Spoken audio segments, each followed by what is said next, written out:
Hi, everybody. Welcome to the Stats for the Masses webinar for this quarter. It's Charting the Course, Navigating the Literature Review.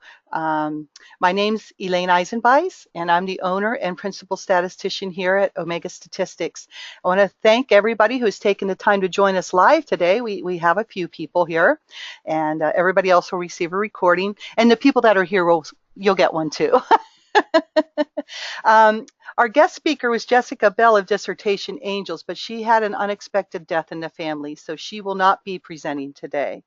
So I'm not the expert she is in the literature review, but I have her slides and what I know, so I'm going to do my best to present today. So it actually could be kind of fun.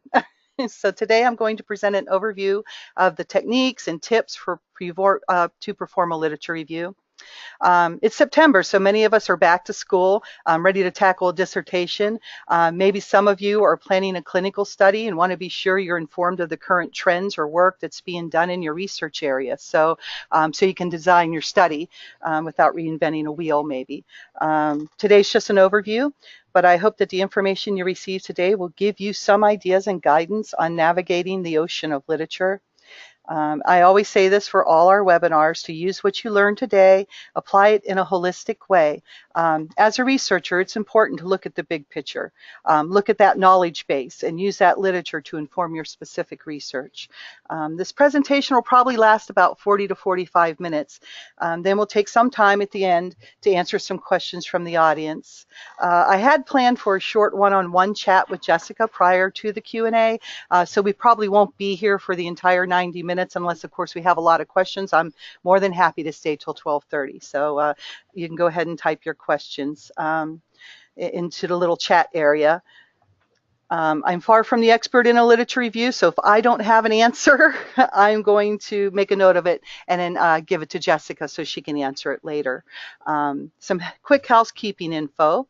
I currently have muted the line for the audience, so only my voice can be heard. Actually, right now I have Rod helping us. Our board operator today is Rod Eisenbeisz of Silverado Creek Studios. You can say hi, Rod, real quick. Hello, everybody. We have him to thank for helping get our recordings in top shape before we deliver them. So if you've noticed our webinar recordings getting better and better, that's because we have Rod helping us out with that. Also, if you call the Omega Statistics offices, he's the voice that you hear when you're on hold or if it's after hours. So the local radio station refers to him as Mr. Golden Honey Voice, and maybe you heard a little bit of that just now, but you'll hear more at the end at the Q&A because he's going to help. So what we'll do is as we go through things, I'll stop every now and then, and we'll have Rod ask us some questions if there's any, and we'll just work it that way. So I was planning on keeping you muted, Rod, but I think what I'm going to do is leave your mic open so that you can ask questions as we need to. Would that work? Sounds great. Okay. Sounds great. Okay. Okay. So if you have any technical issues, I often find that just logging out and back into the webinar clears up just about everything. So when in doubt, you can just reboot. Rod's also watching the chat, so if you have any problems, you can type something into the chat, and he'll do his best to try to help you out. So before I begin, I just want to take one last minute to tell you about Omega Statistics and the Stats for the Masses webinars and newsletters. Statistics can be a difficult subject for even seasoned researchers. Often textbooks, classes, training programs, they make things more confusing. So my goal with the Stats for the Masses series and for Omega Statistics as a company is to inform and educate about statistical concepts in layman's terms whenever possible. Sometimes that's not easy, but I do try to do my best so that everyone can see the elegance and usefulness of statistics. The webinars we have are always free, and we do record them, so if you can't make it to a live meeting, you can view the webinar later at your convenience. Also, you can go to the webinar page at the Omega Statistics website to view any of our past recordings. So I think we're about ready to get started on the webinar, so here we go. Okay, so let me go ahead and get started here. Okay, so the first slide is what the literature review is. It's a discussion of public research on a particular topic. Jessica wrote these for dissertation clients. But, if you're a clinical researcher, some of our clinical researchers come to the webinars, you might want to know about what study you're doing. So it's concise and to the point. You don't want to do the whole of the literature. You want it to basically be something that's going to address your problem statement and your gap. So you don't need to, for instance, look up everything on social media usage. Maybe you just want to look at Facebook usage, and maybe just for a certain group of people. So you don't need to look at everybody who uses all social media everywhere. So it's always kind of a nice idea to kind of come to it with an idea of what you kind of are thinking about, because you need to start searching it. But you probably aren't going to get so concise right up front. It's going to become more concise as you go through it, right? It's cleverly crafted synthesis of scholarly research, and it takes your reader through a review of the relevant studies. It helps you arrive at the conclusion that your study has to be performed. It must be performed. I mean, it's a lot of your committee members, or even a grant, people who fund grants will say, well, why? Why are you even doing this? Why is this even necessary? So you want to make sure that this literature review substantiates why your research is important and why it should be done. It's just basically you need to sell people on it. So after reading your literature review, once it's all done and your committee or the grant board or whomever is reading it, maybe it's already in a journal article, and so people are reading it a little bit. So after reading the literature review, your reader should understand background information necessary to understand your topic. So it kind of is going to inform people on what your topic's about, and give a little bit of background on that. Again, not the whole of the literature, just specific to what you're trying to do. And so there you have it. It's the gap in the research that you intend to address. It should be clear. Okay. All right. So now what the literature review is not. It would be annotated bibliography. When you do your literature review, you really should do it as you write it up. Don't write it up as far as author to author. Okay, this person said this, and the next paragraph is the next person said this. And you don't want some kind of alphabetical representation of all the papers you found by the author. You want to set it up more thematically. So what are the different concepts or the themes or the theory in your literature, in your field of study that you want to address with the review. So we don't want to do it author by author, but more concept by concept, if that makes sense. It's not an opportunity to overquote. You want to make sure that you're writing it in a way that you're taking the literature and you're synthesizing it and you're making your thoughts on it. Of course, you're going to have some quotes in there of other authors and other papers, but you do want it to be mostly in your voice, and you want it to be something that you're writing, not just a lot of copy and paste and a lot of so-and-so said this and this person said that, right? It's a place to discuss interesting but irrelevant topics. No, it's not. It's you want to keep on topic, because the literature review probably is the biggest chapter in your, if you're in a dissertation, it's definitely the biggest chapter, not so much in a journal article. And if you're writing an SAP for your clinical trial, you really don't even see much of the literature in there. But it will be something that you need to add a little bit of, so you can substantiate it. So you don't want to go off topic.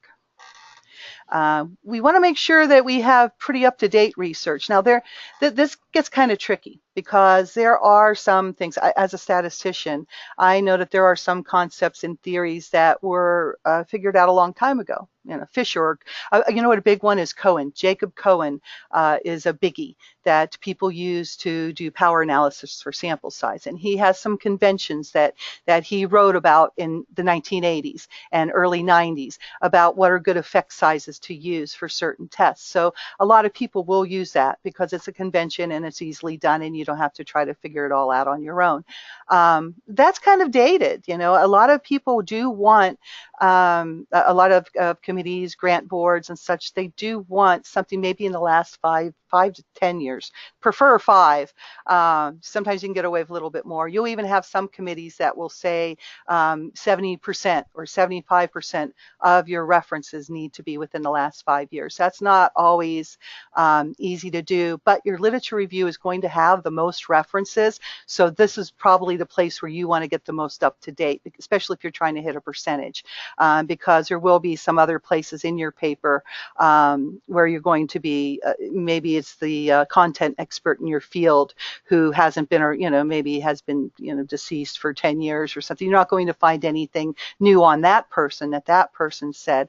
But it might be very important. So that's something to think about, though, for your literature review. Try to make it in the last 5 years if you can, and then that way you can build up your percentages in this chapter and save some room to give yourself a little leeway in the other chapters. You don't want a long, rambling narrative. Literature reviews, like I said, are the longest part typically of a work, of a dissertation. I see them, you know, 20, I think Jessica here said 20 pages. I've never really seen one that small, typically 30 pages. I mean, I've seen them up to 100 pages. So I don't really think 100's necessary. I think 30 or 40 pages is nice. I probably wouldn't go over 60 or 70 if I could help it. You should be able to synthesize it in that amount of pages. If not, then you might need to do some editing to bring it down a little bit. It's not a chance to show off your fancy vocabulary. You know, you want to keep it simple. There will be terms and such that you're going to need to define and explain. However, you know, keep it as simple as you can. Your readers are of a certain level, absolutely. However, it's not necessary. I actually had an editor once ask me if I ate a thesaurus, so it does happen. And it's not a place to practice your literary technique. You know, typically it's a research paper. You're going to write it like a research paper. You don't need this fancy prose. You're not writing a Hemingway novel, right? You're writing a research paper, so you want to keep it within those boundaries. Do we have any questions right now? This might be a good place to ask some questions. Let's see. I do not see any. Rod, do you see any questions on the chat board? No, however, I have a side question I'd like to ask. Okay. What is a good way to tell if a reference is valid? For instance, do all references need to be from peer-reviewed journals? It's a good idea if they are. And we'll cover that in a little bit, if that's okay. I think there is a slide in here, and then I have some information I wanted to add to that a little bit. But yes, definitely, you have to be careful nowadays. That's actually a very good question. You need to be careful nowadays, more and more, especially with the internet and such. There are actually journals that you can pay to publish your work, and no matter how good or bad it is. I actually have journals that reach out to me asking me to submit, and you know, typically that's not how it works. Typically you approach the journal, so I always get a little suspicious when they're approaching me. So yeah, you want to be careful on that, but we'll cover that in a couple slides, I think. Any other questions for right now? None that I have. Okay, let's go on. Okay, oh, here it is. How long should it be? We already did that. Here's a good one, though. Check with your chair and consult your school's dissertation manual. Always a good thing to do. Don't be afraid to ask your chair questions. They're there to help you, right? They're there to help you out. Some of them are more helpful than others. Some committees are you know, some committees are almost too helpful. They want to tell you everything to do. But they're there to help you, and they want to see you succeed. So it's always good to ask them, and it helps them kind of see where you're coming with things too, and maybe they can get an idea of where you're struggling. They can help you out. Here's where she says it can be as short as 20 pages, it might be as long as 60 or 80. And like I said, if you go over 60 or 80, start asking yourself if that's really necessary. Okay. How many sources should you use? So it's how many do you need to reveal the gap and conceptualize your proposed study? So that's the answer. But that really, that's like saying, how big is a big sample, right? Well, there's all different ideas of it depending on your study. So typically 30 to 40 page lit review should have around 100 references. Okay, so you might not have to cite them all, but you want to have a lot of the references. You want to have a good body of references, because a lot of this is not, remember what we were talking about, you're not going to be writing everybody's quotes. You're not going to be quoting everybody for 50 pages. You do want to have some of your own thoughts, some of the other things that you've found, and you'll be pulling that from the references. But you do want to cite whenever possible, because you want to show where you're getting your information from. Okay. Ask your chair for guidance, like I just said, and check your school's handbook again. And when should you start? There's a good question. Before or after chapter 1. And if she has, well, what does your school require? And so yeah, that's true. I mean, if your school wants the chapter 1 before the chapter 2, you really don't have much choice. Typically your chapter 1 is your introduction, your chapter 2 is your literature review. Personally, I say do the literature review first, because you want to see what's out there. You want to see if your idea, because you're coming at it with maybe a little bit of an idea too, you want to see if it's been done before. Also, you might find from your literature research a study that's really close to what you want to do that you can either replicate. Of course, you'd have to ask the author's permission. You want to make sure you're upfront with everybody that you're replicating that study.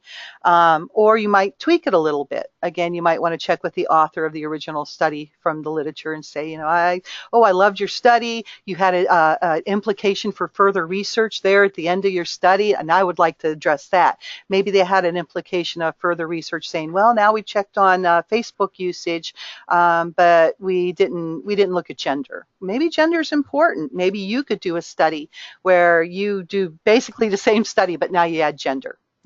And some committees are great with that. You don't want to reinvent the wheel.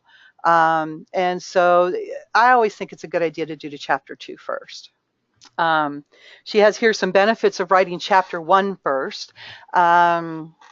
I'm a chapter 2 first kind of person, so that would be something. Maybe I'll ask Jessica to maybe elaborate on that. What are the benefits? Let me go ahead and write that down, and maybe she can address that whenever I send out the email. So I'm not very helpful there. If you guys can think of some, though, please share. The benefits of starting your dissertation journey with the literature review. As I said, it informs you. You don't want to write your chapter 1 and get that all put together and then do your literature review and see that the study's been done 20 times before, over the last 10 years, and there's nothing new to offer. That's the last thing you want to do. You don't want to spend your time on something that's just not going to add anything. So that's a big reason there. Just to see what's out there. You kind of want to know what's out there, and also it gives you some great ideas sometimes. There might be a survey that you find that's just going to work great for your study, right? So it saves you, I think, a lot of time to do the literature review first for those reasons and more. Okay. So we have here, okay, Jessica, now I understand what a literature review is, but how the heck do I write one? Okay. Step 1, take a deep breath. Always good. And then she says for step 2, and then of course she says she's just kidding. However, I could see the benefits of that too. So it's kind of cute. Step 1 actually is your research. You want to use your school's online databases. Schools, your universities, or if you are a clinical researcher, you probably do have access to some databases. Maybe free through maybe you're being sponsored, and you have some access through the hospitals or something, depending on where you're working. But if you're a dissertation student, typically you do have access to the library and all their resources for free. Which is great because a journal article costs anywhere from like $10 to $50, depending on what you need and what service you use. And if you have 100 articles, we're talking about a big cost. So she has some common databases here, and these are some great ones. A lot of people use ProQuest. and these are actually dissertations. So this is great if you're going, wow, I want to write a dissertation and I have kind of an idea. What are other dissertations that are like mine? That'll be in the ProQuest. The APA will have a lot of references for you. LexisNexis. Google Scholar's not here, and I would think probably a reason why it's not is because it obviously does have some great peer-reviewed information in it, but it also has a jumble of some things that aren't so great, maybe aren't peer-reviewed, or maybe are some of those for money kind of things, or items that aren't so great, aren't so peer-reviewed and wonderful. But all of these things are great. JSTOR, I know I pay about $50 a year to get access to their database. Also, if you're a clinical researcher, it's not in here, but if you're a clinical researcher, PubMed is a great resource. It'll have most of the literature that's medical, and it's very reputable. And they'll have the reputable information in the PubMed database. Well, there's Google Scholar. I guess it's not too bad. You can use that, but you want to be careful about, making sure they're peer reviewed. And I'll go over that in a little bit. Though here she is. Don't be fooled by imposters, and pay attention to publish dates. Remember, we wanted that 5 years. If we can get it into 5 years, that's great.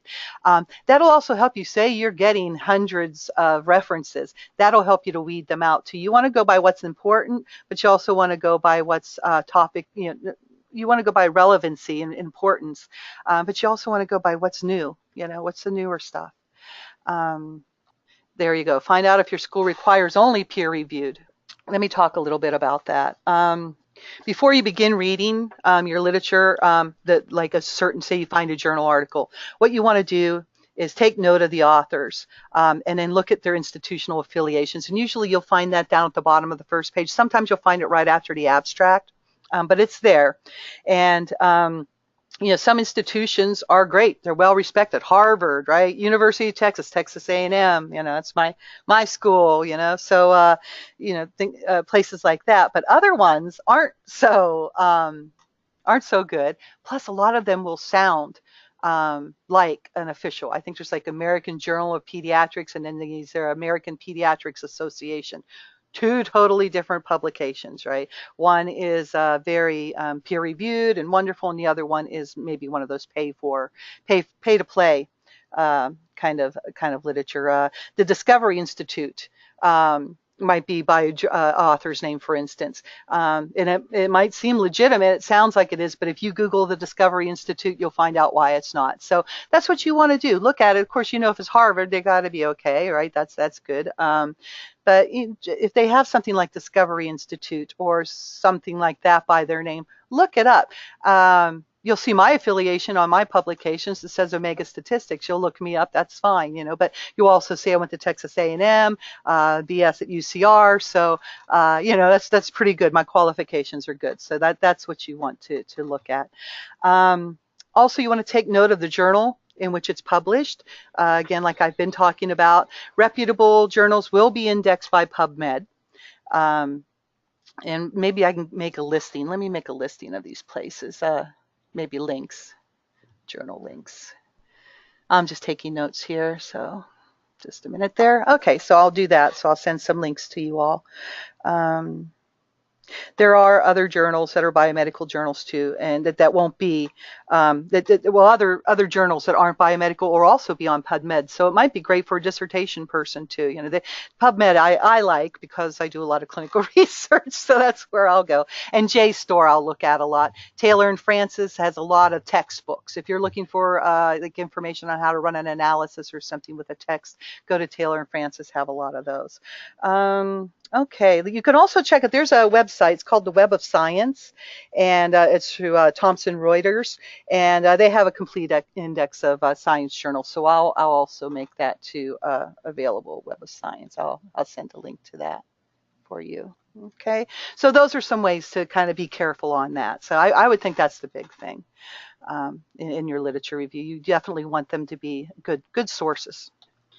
Organize the sources as you go. Again, by theme, by date. You definitely want to make sure by date, by theme. Maybe you can set up maybe something in an Excel file. There might be some other softwares Jessica might know about that would help you with sorting the literature. It can get very unwieldy. You can maybe use qualitative software like in Vivo to help you out. Sometimes though, I find just using an Excel file and I mean, Excel is great for sorting things. I mean, if you know how to write do the little coding, little functions, it's wonderful. So also I know there are LaTeX and I think Word even has some annotation kind of features that you can use that'll help you with that. So um, again, that's something that I'm not so knowledgeable. I have my way of doing it, and so it's not the end all be all. Okay, now we're going to resist some urges here. Oh, do we have any questions first on searching?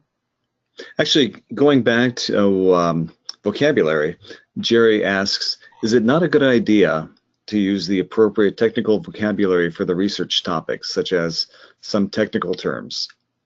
You want to use the technical terms if it's going to be related to your topic, but you want to definitely define it after. If it's something that a reader wouldn't normally know, you definitely can use the technical terms if they're appropriate, but you want to define them. What you want to avoid is using, oh gosh, how would I put it? You want to avoid using real big, giant, flowery language that, where something similar would be easier. Gosh, off the top of my head, I mean, I've seen some winners, but I'm trying to think of off the top of my head what it would be. Something like, there was an influctuation of, of the drift towards, but you could say, well, how would I say? It's hard off the top of my head, but I think you get the gist of what I'm saying. The technical terms are fine, just define them. And typically that won't even be in your, but that will be in your literature review, but that'll also be in your chapter 1. When you're writing your introduction, at the very end of your introduction, you do have the terms that you define, definition of terms. So, but it might be something you need to talk about again in your literature review or refer back to the chapter 1. But the technical terms definitely, but you just want to avoid the crazy flowery language that's not necessary when something more simpler could do. Does that make sense? Also, on vocabulary, Jesse asks, is there some expectation of using the fancy terms in your field? Well, that depends. Yeah, I guess if it's, it all goes down, and I think Jessica even talks at the end of this, and I've said this all the time, and people that are, if you're working on a dissertation or you are a medical doctor, the best dissertation is a done dissertation. So you do want to defer to your committee. Now, if you know that your committee is mistaken and you have something to show that, of course, you want to say that this isn't, no, I saw this, here it is, here's a citation. It does happen. But if your committee member is saying, oh, use a more technical language, use it. You want to get it done, unless you can make an argument against it. But yeah, I mean, there might be. I'm not saying don't use technical. I'm saying don't use the flowery. Oh my gosh, like don't write it like a Jane Austen novel. I mean, don't write it like. Yeah, it doesn't need to be like that. It's a research paper, and you want to be to the point and succinct. Also, Sean asks, what about researchers who are no longer a student at a university?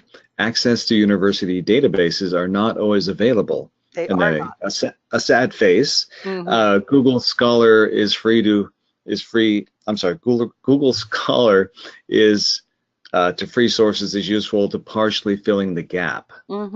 Yeah, Google Scholar's fine. It's free, like you were saying. Sometimes if you're an alumni, you will. I have an alumni affiliation with UCR, so I still have access to the library. So you might want to do something like that where you pay. I paid the lifetime membership, but because I use it all the time. But for you, if you just need it for a short amount of time, maybe get a year's membership in your alumni. If you have gone to university, those are options. Or like I was talking about with JSTOR, you can pay. I think I pay 49 a year, 49 a year, and I have access to all their journals. So and there's different levels you can get to. So those are some some places, and maybe Taylor and Francis and some of those other ones also might have where you can get a subscription. You can get subscribers. PubMed, I used to get with PubMed, and I don't think they do this anymore, but it used to be you could go through a hospital and get a discount. So if you're affiliated with a hospital, that might be an option too. That's all the questions that I That's it have so for now. far. Okay, well, great. I'm glad we're getting questions. Yeah. So, okay, now we're up to resist the urge. Okay, what do we want to resist the urge to do? Don't be like a kid in the candy shop. Yeah, ooh, piece of candy, right? Don't get distracted, basically, right? Stay on course. Keep your attention where it needs to be. You might, when you're doing it's very hard. Let me tell you, when you're doing a literature review, you'll be, okay, this is what I'm looking for. This is what I'm looking at. And then you'll find a journal article that'll take you off into a whole other tangent, right? You have to kind of pull yourself back, and you'll find yourself going down some paths that are dead ends, and you don't realize it right away. So that's why you want to resist the urge. It's gonna just add time. That doesn't mean that you shouldn't. If you think that it's a good lead, definitely follow it, but don't let it. Just always keep in your mind what you're trying to find. If you find that the lead does improve your study and it's going to improve your goals, definitely you would want to look at that. But try to be careful with that is what I'm saying on that one. Keep focused on your topic, right? So she has it there where you kind of want to, when you go down that path, take the topic with you. Okay, don't just go down a whole new path, or you'll be lost. You'll have to come back and start from wherever you veered off, right? You want to organize things. There's this poor guy here, everything's in his inbox. Craft a narrative.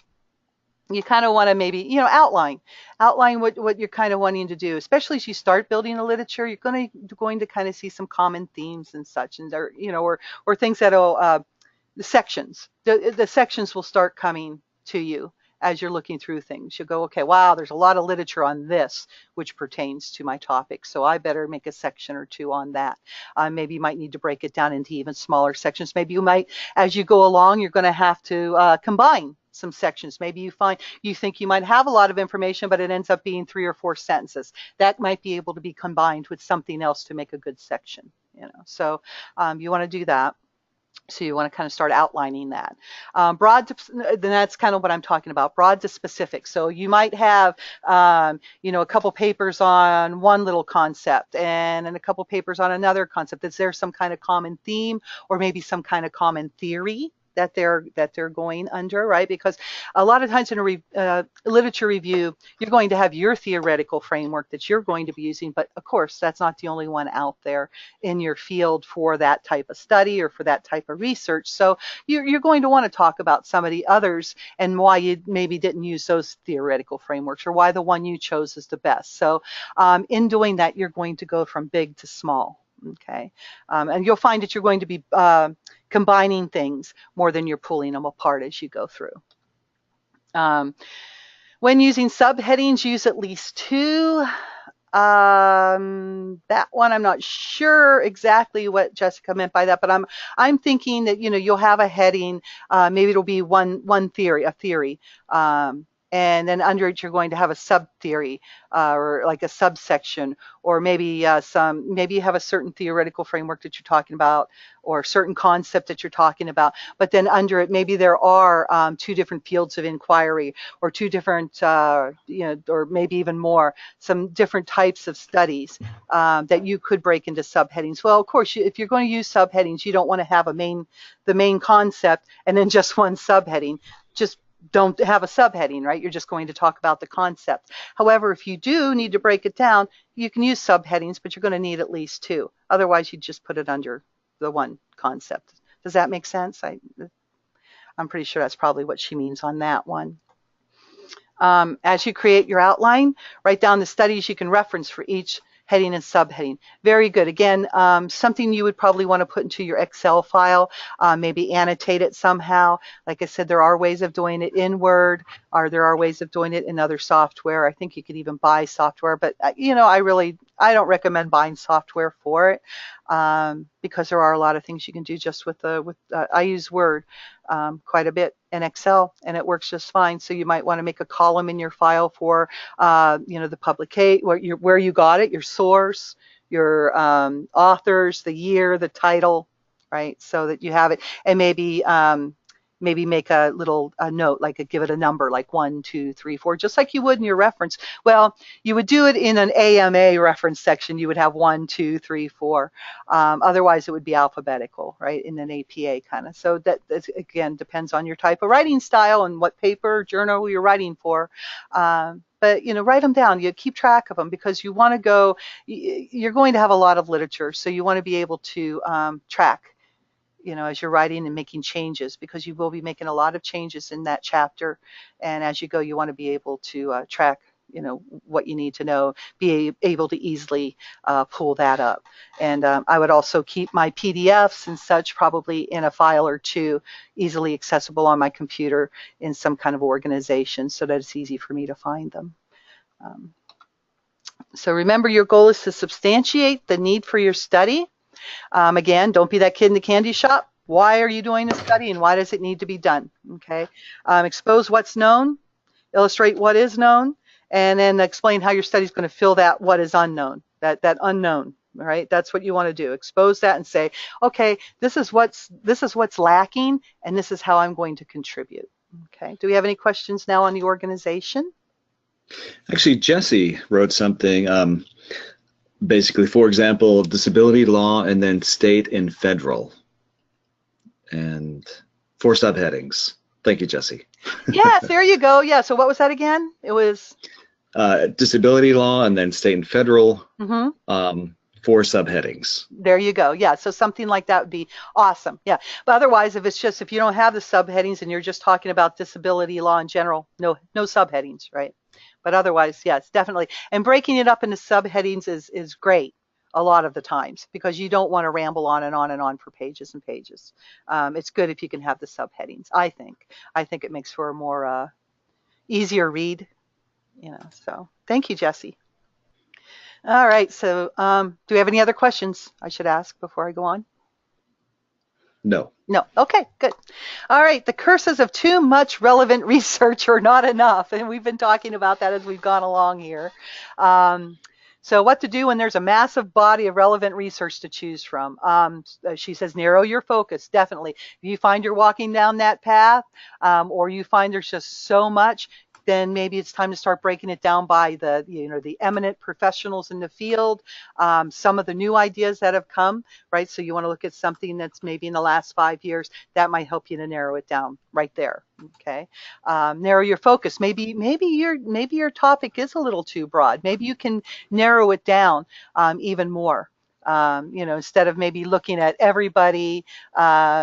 Maybe instead of looking at, say, breast cancer incidence among everybody, all women, maybe you might just want to look at 40 to 60-year-olds or something like that, because the 20 to 40 years olds, it just doesn't happen all that much, and it happens for different reasons sometimes. So so you might want to narrow your focus to make it for either a smaller population of people or a not so big topic. I love it when I get people that say, I want to do a study on marital happiness. Oh my gosh, you better make that a little smaller, so because that's a huge topic, right? So you kind of want to do that. Narrow your focus. Be selective. Again, like I was saying, publication dates are great, because if you can get those ones in the last 5 years, that'll help.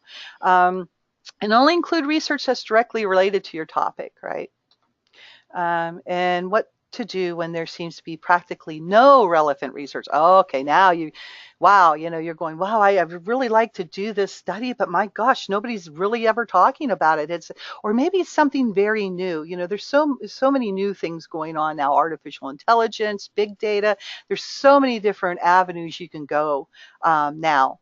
Online schooling is a great big thing now in the education literature. But maybe there are some types of studies that haven't really been done yet, only because the concept is just now really, really growing, or has in the last few years. So now you might want to expand your scope, right? Maybe try to find some literature on some bigger scopes, or on maybe go down that path a little bit that you didn't really want to go down, just to pull out enough literature so that you can make an argument for why it's not there and why you need to do what you want to do. Any questions on that one? There are no questions that have come No. in. Okie dokie. Yeah, that one wasn't too much there. That's pretty cut and dry on that one. So style. Okay, so I already talked a little bit about that. Don't be too flowery with your speech. Of course, if it's a technical term and it's necessary, absolutely, just define it, right? But be mindful of the style your school requires. A lot of times, your school, if you're writing a dissertation, it's going to be APA 6th edition right now, and they'll probably change it to 7th soon, and then just make some little tiny changes that just frustrate everybody.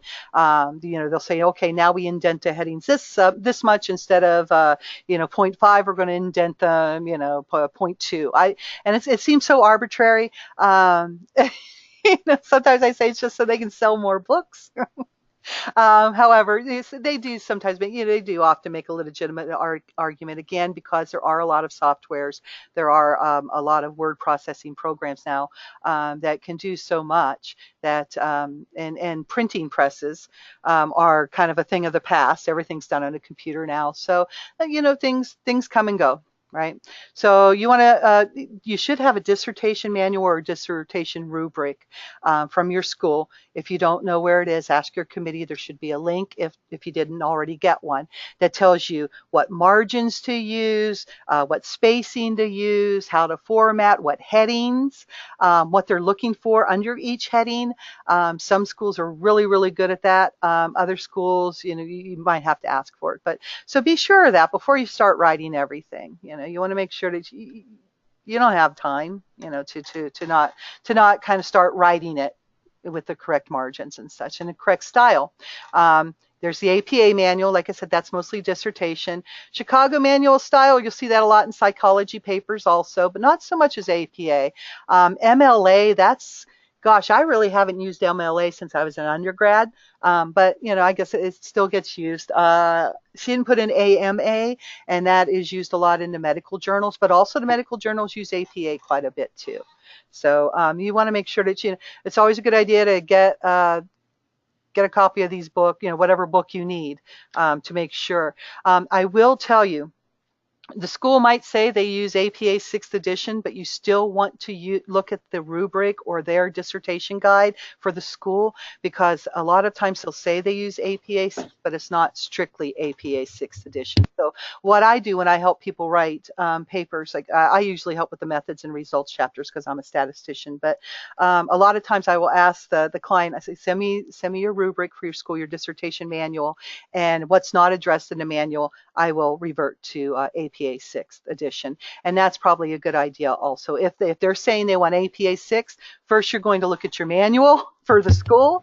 And then if it's not in there, go to APA 6th, right? Or the other way, if they want Chicago manual, then look at your dissertation guidelines first. And if there's nothing in there really about what margins to use or what heading structure to use, then go to your manual of style, okay?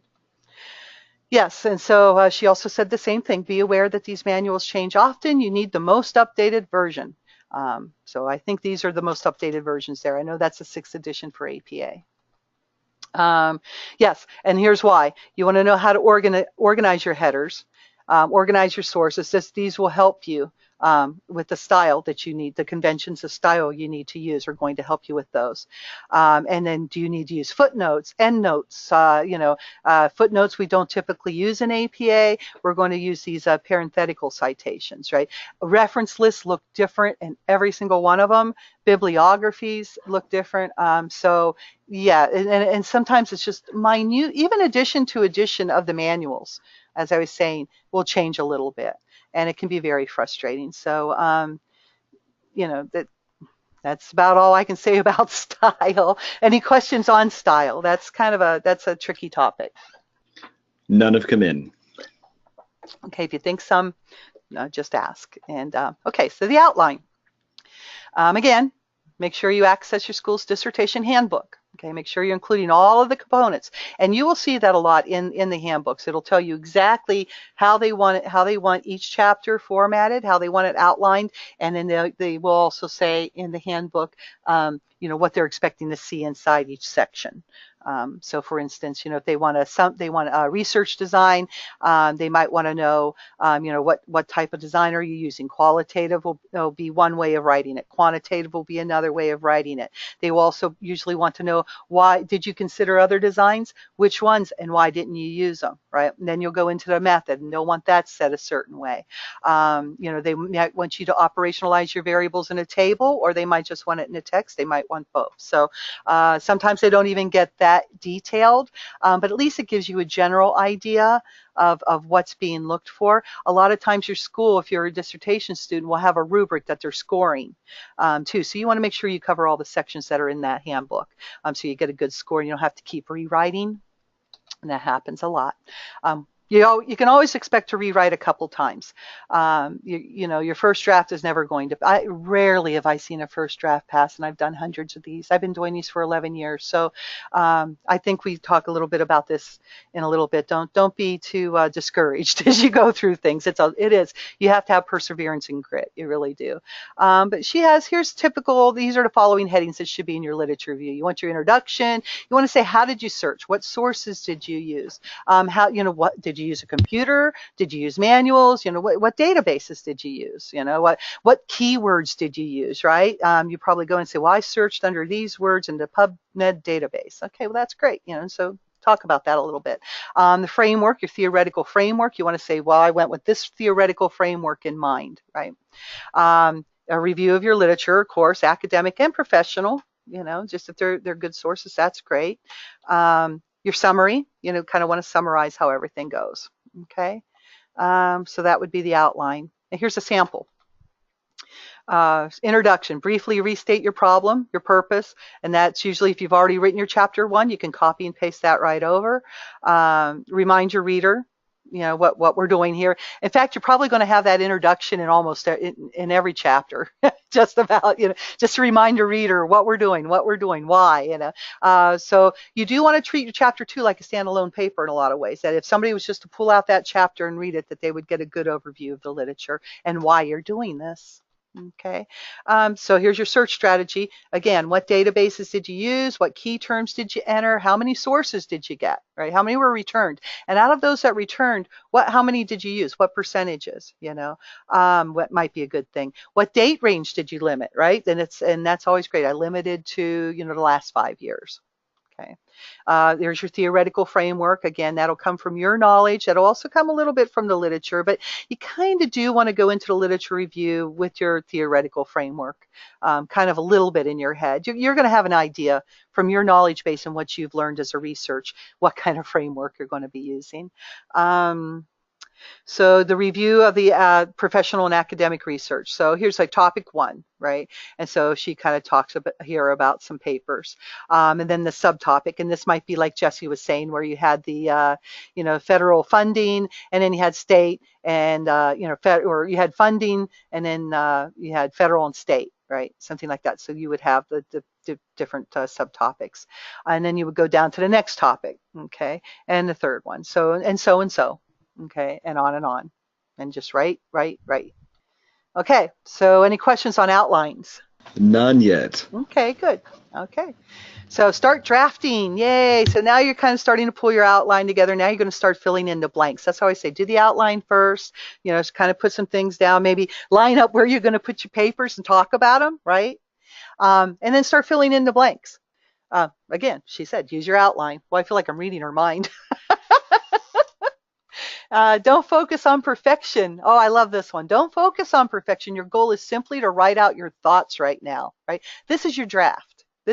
And you have every expectation is going to come back. You want it to be as good as you can. However, you want to get it done and sent off for review so you can get some comments and feedback too. So don't focus on perfection. It is a first draft. It's She's funny. It's a first draft. It's supposed to be crap, right? So remember that. I I wouldn't go that far with it, but it doesn't have to be perfect.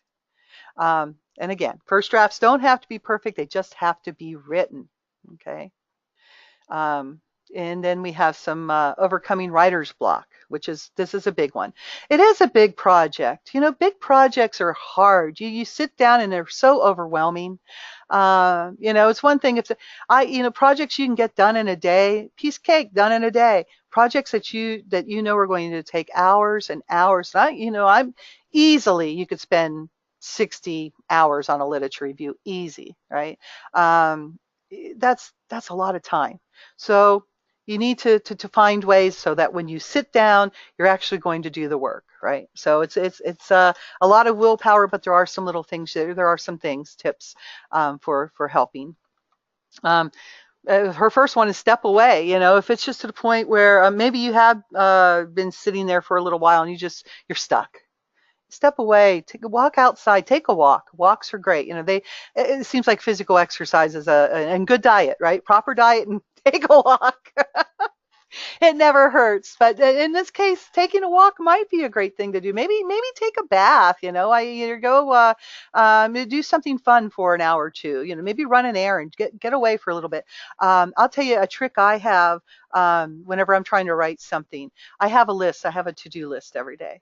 And I will find that I'm trying, I get to a certain project or I'm working on a certain thing and I'm like, I just do not have the mind or the energy for this one today, and I want to procrastinate, right? I want to do something else. I allow myself to do something else as long as it's on my list. Okay, so you might have a to-do list for your day. Maybe you need to step away for a bit, do something else on your list. At least that way you feel like you're being productive and you're not allowing yourself to go do something fun like go watch a movie, right? You're still working. But that's one little trick I use. And it does help because sometimes other things on my list aren't that much more fun. So it makes me come back.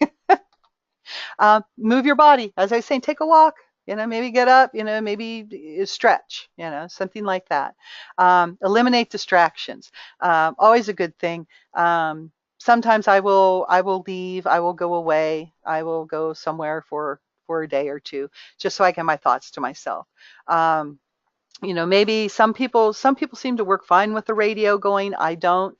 I need to have it kind of quiet. Some people hate it when it's quiet and that distracts them. So you want to eliminate as much as possible. A lot of us have families, and so you kind of have to work around that too.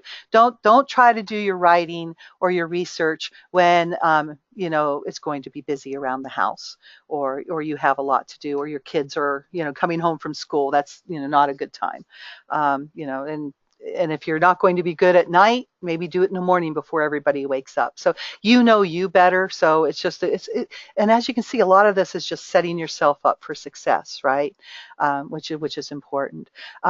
She says right here, write in the morning or whenever you're apt to be most productive. Absolutely true. And then I always say, put it on your schedule. I have Outlook calendar. I have like marketing Mondays, and I'll spend 4 hours on Monday just doing marketing, following up on some things like that. And that's the time allotted to that. And I know if I do that on Monday, I don't have to really worry about it too much during the week, and I can get all my other work done, right? So that might be a thing you need to do. Literature review, maybe 3 times a week, 2 hours in the morning, So whenever you're apt to be, schedule it, okay? Gosh, she's totally thinking ahead of me. Schedule time. Put it on your calendar, okay? And that time is sacrosanct. Nobody can touch you. Nobody can talk to you. Nobody can call you. Or just turn off your phones for those 2 hours. It's amazing what you can get done in 2 hours if you do it a couple times a week. People write books on that, doing that. So whatever you do, don't procrastinate. Good literature review takes time. Like I said, just if you do have to step away, do something that's productive. You'll find yourself coming back.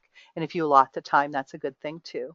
So managing your time, schedule time to dedicate and stick to it. Like I said, don't wait until the last minute to begin working on it. If you have a deadline with your committee and they want to see a draft and it's due in a week, and you've procrastinated all this time, you're going to be so overwhelmed. you might as well ask for an extension because it's not going to happen. It'll just, and it won't be good, so don't wait till the last minute, and you'll feel good as you get more and more of it done. Um, Good literature review takes time. Beating stress. Do we have any questions first then on the managing time or um, any of that information? We do not. Okay, most of you probably already know this, right? If you guys are students and researchers, I'm sure that's probably most of that might not be anything new to you. Okay, so beating stress. This also might not be very new. Um, Keep it in perspective. Oh gosh, that is so hard to do.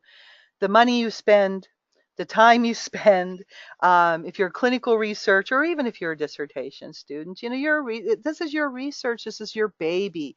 It's so hard not to get so caught up in it and make it so, so very important. And it is important, but keep it in perspective. It's a chapter in a dissertation. It will get done. It just needs the time dedicated to it, right? It will get done. And you're up to the task. You wouldn't have made it this far if you didn't have what it takes. That's what I tell all of my clients. You wouldn't be talking to me asking for help right now if you didn't have what it takes. You just may be hitting a little bit of a wall, all right? So keep it in perspective. Be nice to yourself and don't make it bigger than it needs to be.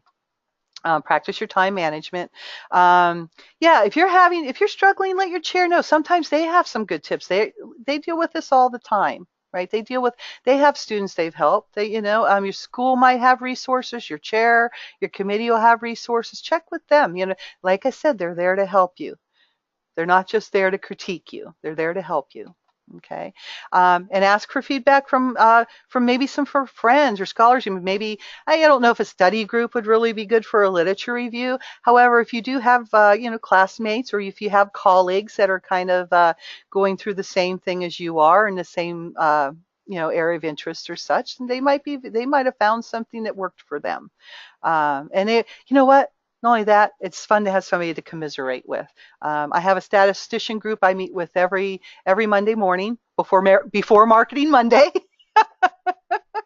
And in fact, Jesse's here, and it's great. I mean, even if we don't really talk about what we're working on so much or what we're struggling with professionally, it's nice just to have that camaraderie. So it's always good to have some people that kind of know what you're going through. So I can't tell you how great that is. Get help when you need it. If you're not getting help from your chair, you might want to go to the ombudsman. Sometimes, or a lot of times, most of the times, the school will have. You don't really want to go to the dean right off the bat, right? But the ombudsman's there to help. So usually a school will have somebody like that, and they'll intervene for you a little bit, help you out a little bit. So that's good too. Okay.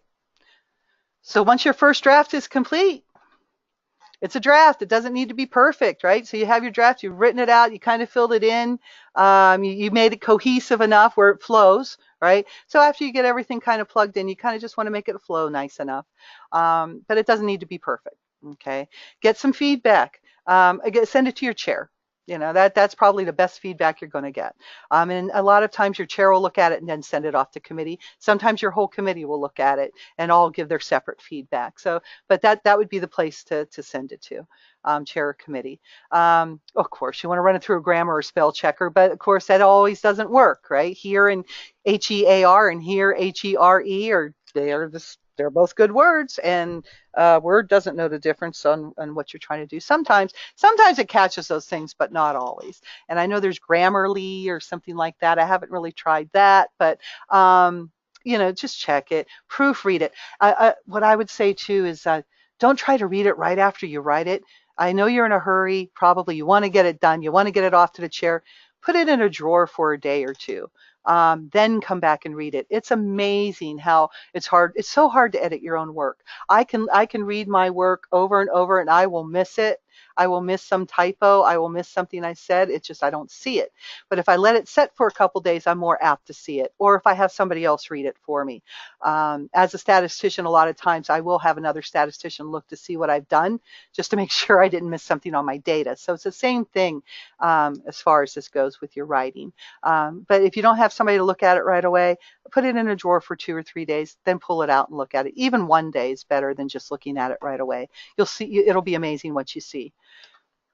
Then you want to begin to process or refining it, right? And usually this is great once you get your committee feedback, because they will tell you what they see missing, what they want to know more about. They'll say, they'll pick a certain section and say, discuss it more. You discuss it more.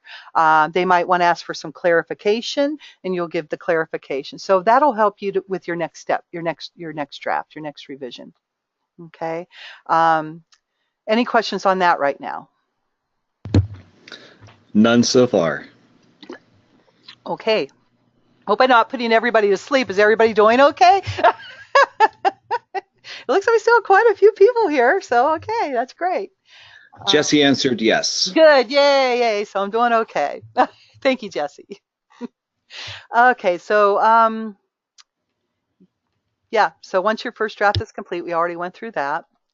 So when to hire an editor? Okay, so you're going to get to the point where maybe you get your first revisions back. Maybe after your first draft, maybe you want to send it in again, right? Get some more feedback.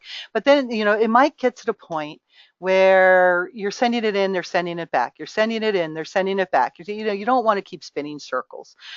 So there are benefits to hiring an editor. If it gets to the point where you've had a couple revisions and it doesn't seem to be moving forward to you, that would be when I would say is the best time to do that, to maybe start checking into that. Also, they'll help you. Some editors will help you with content, some not so much. Some will just do format. Some will just do style and format. So when you shop around, you want to check and see what they can do, what they're willing to do, what you need, right? But they do help with your style, right? They're going to help with formatting. They can help with the flow. A lot of times they'll see that it's not your content's there, but it's not flowing well. They can help you with your organization, get some things in better order.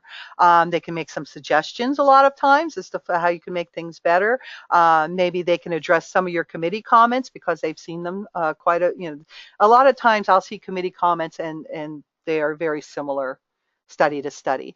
So I kind of know exactly what they're thinking, which is always great for somebody that's writing their dissertation. So most students do seek the help of a professional editor at some point during the process. Yes, especially, yes, this is true, especially before submitting for publication. So typically, you're going to definitely go to that editor for the final edit. They're going to get your contents in order, your table of contents, everything, all your style, make sure the spacing's right? So, and they are so useful for that. So definitely, that would be a good time too. You're not going to call me too much for a literature review, but you do. We do now help at Omega Statistics. We help with all the chapters now. So Jessica actually does help me out. So I guess you would maybe call me for a literature review, or you can contact Jessica. I don't care. I just want you to get the help you need, right? So quick word on criticism. Oh, this is a hard one. You write it, it's your baby, right? You've written it all up. So there's always going to be people that are commenting, but they're not trying to be mean. They're just trying to be helpful. But it sure seems like they're just beating you up, but they're not. Through criticism, we're able to improve, right?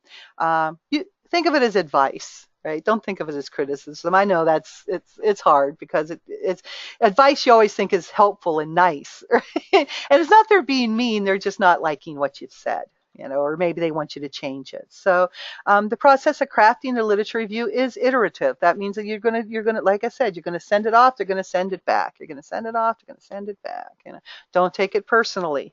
Okay, they are just trying to be useful. It's hard to do. I don't like it when people pick apart what I've written. But I know that it's necessary. Again, you want it to be done. You want the research to be done. And if they're not asking you to do something that's wrong, then let's get it done. When you're a doctor, or whenever you're eminent in your field as or you're up and coming in your field as a researcher, you will have a lot more say in your studies. But there's always going to be somebody. If it's not a committee, it will be the journal editor. It will be the grant committee. It'll be the IRB. It'll always be somebody that wants something changed. Nobody's ever going to, like I said, I think once or twice I've had a paper go through on the first run. So sometimes you might have to ask yourself if you'd rather be right or done, which is what I was just saying.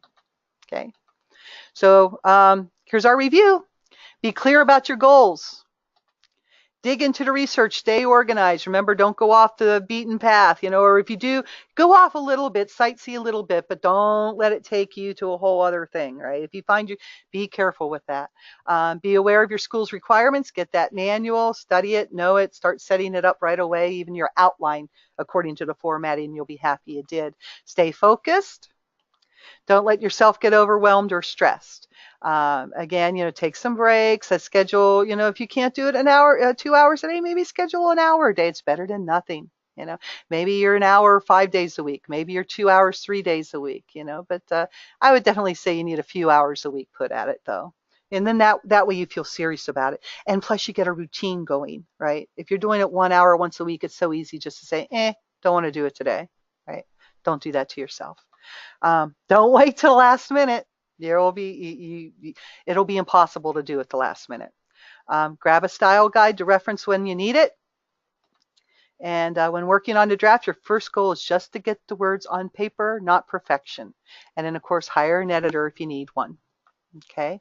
And then she says, remember, it's just a paper, right? Keep it in perspective. Okay. So she said right here that you can do it and you'll be a survivor. So you follow a lot of these tips and tools, they'll be very useful. At the last slide here, I do, and I'll send these slides out to everybody. I do have our contact information. So, feel free to reach out to me anytime. All of my information's there. I'm sure Jessica would love to hear from you too. But yeah, I'm always happy to answer any questions you have and let you know how I can help if you need it too. And that's Jessica mainly works with dissertation clients, but I do work with dissertation and biotech clinical. So I can help you not just with the dissertation, but also with the clinical trials. Okay, so I'm awesome at that. So, and Jessica's awesome at the chapters 1, 2, and 5. Well, there you go. But that's it for the presentation. So we actually did pretty good. I liked how he asked some questions in between. It kind of filled up some space in there. But we do have some time left if there's any more questions. There are a few more questions. Oh, yeah. Frank asks, Elaine, is a good objective for the lit review is that the student should master the literature and become an expert in the field of their research? And then a few minutes after that, he writes, or to defend your point. Good questions. I would say it's more to give the well, first of all, your dissertation is supposed to be the beginning of your research. So it's not going to have the goal of you being eminent in your field or the expert, right? And in fact, that's something nice to keep in mind. I do tell a lot of my clients that are dissertation clients that this is the beginning of your research. You're supposed to get your dissertation done, get your PhD, and then spend the next 30 years, if you were to work in academia, doing research and teaching and such, and building yourself up as the eminent researcher, right? This dissertation is not when you're going to become the eminent researcher. In fact, in academia, you're still just a baby researcher. So what you want to do with the literature review is to make an argument, mostly make an argument for why your study is necessary. So you kind of want to say, this is what's out there, this is where the gap is, and this is how I plan on filling it. Does that make sense, Frank? Yes. Good, good. All right. Another question includes, this one is from Sandy. What are your thoughts regarding a replicative study, or perhaps tweaking or adding to a study just a bit? Will this save time? Absolutely. Absolutely, it'll save time. I would say if you I have no problem with replicative studies. I'm a statistician, so I believe in replicative studies, right? That's the only way we can. Statistics never proves anything. Research, you really don't ever prove anything. Okay, if we knew the truth, you wouldn't have to be researching it. It would just be there. So what we do, typically, you go out, you pull a sample, or you go out, you get a data set, and you look at it somehow, and you come at it with some really good informed research questions, right? And you're going to test to see if your ideas are going to hold up with the data. However, it's far from being the truth because you don't know what your data. A lot of this research is not a random sample, so your analyses and your conclusions are only going to be as good as that sample that was collected, for the most part, unless you have a random sample, and very rarely does that happen in dissertations. You're having people coming in conveniently in a convenient sample, volunteers, things like that, or maybe you have a database you're using retrospectively, so you have no control over how that was pulled, even though like an NHANES or a CDC data, they do have weights and such. They do their best in pulling it as random, but it's still not random. So you really can't generalize to the whole population. Say if you're studying women with breast cancer from 40 to 60 years and you do a study on 100 of them, you certainly can't say that applies to all the women in the US or the world, right? Because you didn't look at them all. You didn't pull from that. Also, if it's a convenient sample, you can't ever say it anyway. So you need to, where was I going with that? Now I lost my train of thought. Oh, replicative study. Absolutely. So the replicative study is nice because you're actually taking that study, you're doing it again with another sample to see if it holds up. Are you going to get the same conclusions? I think that's a great thing to do. Committees, sometimes they love that, sometimes they don't. Sometimes they want you to do a little bit more. Sometimes you might have a committee member that says, oh, expand on my study. That's a plus and a minus. In fact, I talked about that a little bit in the last newsletter. Sometimes it's a lot of people will ask their committee members, or they're involved with their committee members working in their research, and the committee member is very active in the research and they have a field they're interested in, so they will ask their student to maybe try to fill a gap that they see in the research that they're doing, right? So that's great, but sometimes then you get the committee member who starts thinking it's their study and not yours. So you really have to make sure you have a good relationship on that level, that you're going to be the boss, right? Which is very hard to do. But if you do decide to do a replicative study, it definitely could save you time. You need to check with your committee. You're also going to need to check with the original author to make sure that they're okay with you doing it. You want to let them know what you plan on doing. And you should be pretty good to go with that. Tweaking a study, even there's your gap. Right? That's basically what you're going to be doing when you're looking for the gap. Maybe you'll find a study out there that kind of looks at what you want to look at, but maybe there's just something missing that you can add. Perfect. Perfect. And again, you would want to make sure you mention the original study. You want to make sure you check with your committee on it. All right. Mary asks, how long does it take on average to review the literature and write the chapter? How many hours should I plan for? Well, it really depends. I think I was saying earlier, you're going to need at least 60 hours, maybe 100 hours, but I would say at least 60. You're going to have to search the literature, then you're going to have to write it. You're going to have to spend some time synthesizing it, right? So it's a hard word for me to say. So no, I would say definitely, I would say 80 hours. And that's not 80 actual hours would probably be a good guess. I don't really think you could do it less than 50 or 60, but that's just me. Valerie asks, should the literature review also include work that is contrary to my position or point of view? How much? Yes, it should. You definitely want to talk about, because you don't want to, you want to sell your idea for your purpose and what gap you're filling. However, you can't just turn a blind eye to what might be contrary to what you're saying or what you're thinking. Definitely, especially with some controversial subjects or even some of the newer things. Some of the newer studies or newer fields of research. You're going to have opposing opinions, and you're going to have opposing conclusions from studies. Always, you want to mention it. How much? That's a good question. Yeah, it's hard to say. I would say, I would like to say just take the easy way out and go, you'll know. You won't. You might not know. but I would say, you don't want to have it half and half, but definitely, you definitely want to make it, you want to make it more about why you're doing the research and what the gap is, and how you're filling it and what hasn't filled the gap. And your contrary, maybe, I don't know, 10, 20%. You don't really want to have a lot of it in there, but you do, if it, unless it is, if, but again, if the research is evenly divided on the topic, where half of the people are thinking this way and half of the people are thinking the exact opposite, you might want to discuss it a little bit more as far as the contrary. So that might be an indicator too. Are there only one or two articles that have a contrary opinion, and is it mostly another opinion? Then of course you're not going to need to talk about it as much. Yeah, does that make sense? It does. Okay, good. And finally, Emily asks, how do I keep my bias out of the process? Well, that's a huge question. How would you keep your bias out of the process? Very hard to do.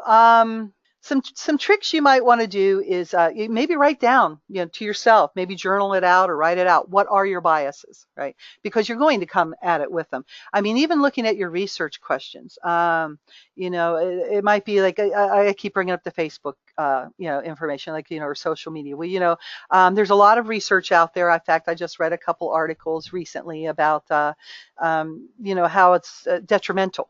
Okay, social media is detrimental. I read one article that it says that teenagers are having trouble, that's causing trouble with them. But then I've also read articles where it's the parents that are, because they're too involved and they're not spending the time with the kids. And so, there's a lot of things like that. So you might come in with a bias that social media is bad, because you think it might be, and so you're going to try to find sources on that and try to build a study around that. Well, you don't really want to build a study around is it that it's bad, because then you're going to find you're going to be writing about how all the negative things and how things that support that. So if you do find you have strong biases, it might not be a study you want to do, first of all. If it is a study you really want to do because of your bias, you need to check that bias. And that might actually be another great webinar to how to control bias, or maybe an article I can write, because it's tricky. But writing them down, checking your emotions when you're reading the literature is another way. Or you maybe keep a highlighter with you, and print out the articles that really make something rise up in you, for good or bad, and kind of maybe check that and say, why is that causing me to feel this way? Quantitative studies, I would think, are probably a better study to have than a qualitative if you're needing to check bias, because qualitative, you're going to be doing interviews, you're going to be asking leading questions, so it's so easy to involve your bias with a qualitative.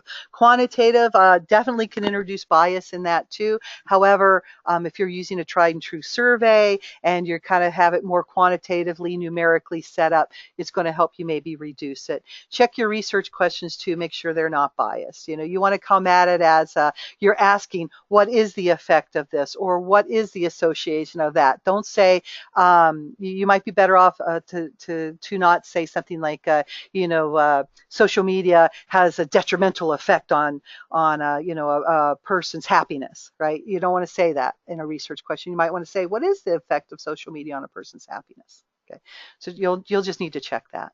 And that was the final question. The final question. Well, we had a lot of you guys stay with us for the whole time. I'm so happy. I was a little nervous about doing this well, so I guess I know more about a literature review than I thought. But thank you all very much. Thank you very much, Rod, for attending. I'm going to, thanks, Rod. Well, no, thank you. And Sean just wrote thanks. Oh, thank you, Sean. I'll send out in the next couple days, you will get the video, and you will also get the handouts and the other things that I did promise, which was ask Jessica about why I do chapter 1 first, and maybe a journal links.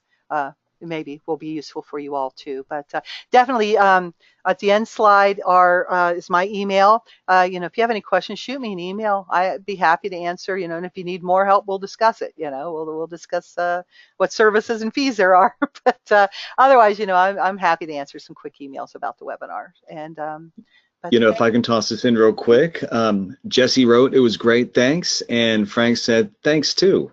Oh, well, thank you all. Thank you, Jesse and Frank, and Sean, and everybody else that came. And so I guess have a great afternoon.